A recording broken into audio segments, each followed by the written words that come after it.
त्रेता युग में जब धरती पर राक्षसों का आतंक बढ़ गया, तब देवताओं ने भगवान विष्णु से विनती की कि वे पृथ्वी पर अवतार लें और राक्षसों का नाश करें। भगवान विष्णु ने यह प्रतिज्ञा की कि वे राम के रूप में जन्म लेंगे। उसी समय भगवान शिव ने भी धरती पर अवतार लेकर भगवान राम के सेवक के रूप में उनकी सहायता करने का निश्चय किया। उस समय किष्किंधा के पास एक पर्वत पर अंजना नामक वानरी रहती थी, जो अप्सरा थी और शापवश वानरी का जीवन जी रही थी। अंजना ने भगवान शिव की घोर तपस्या की और उनसे वरदान मांगा कि वे ऐसा पुत्र प्राप्त करें जो बल, बुद्धि और पराक्रम में अद्वितीय हो। भगवान शिव ने उसकी तपस्या से प्रसन्न होकर वरदान दिया कि वे स्वयं उसके पुत्र के रूप में जन्म लेंगे।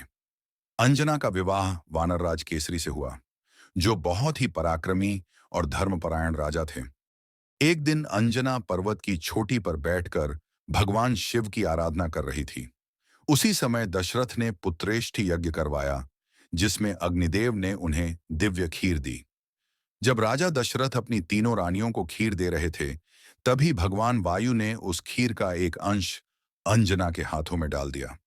अंजना ने जैसे ही उस खीर का सेवन किया, भगवान शिव ने उनके गर्भ में प्रवेश किया और कुछ समय बाद हनुमान जी का जन्म हुआ। हनुमान जी का बचपन बहुत ही विचित्र और शक्तिशाली था। एक दिन जब वे छोटे थे, तो उन्होंने उगते हुए सूर्य को फल समझकर आकाश में छलांग लगाकर उसे निगलने का प्रयास किया। इससे तीनों लोकों में हाहाकार मच गया।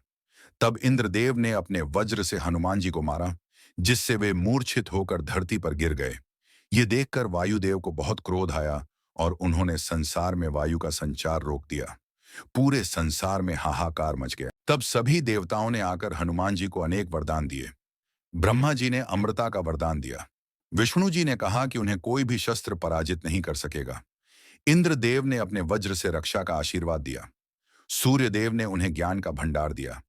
इस प्रकार हनुमान जी अमर, अजेय, बुद्धिमान और पराक्रमी बन गए और आगे चलकर उन्होंने भगवान राम की सेवा में स्वयं को समर्पित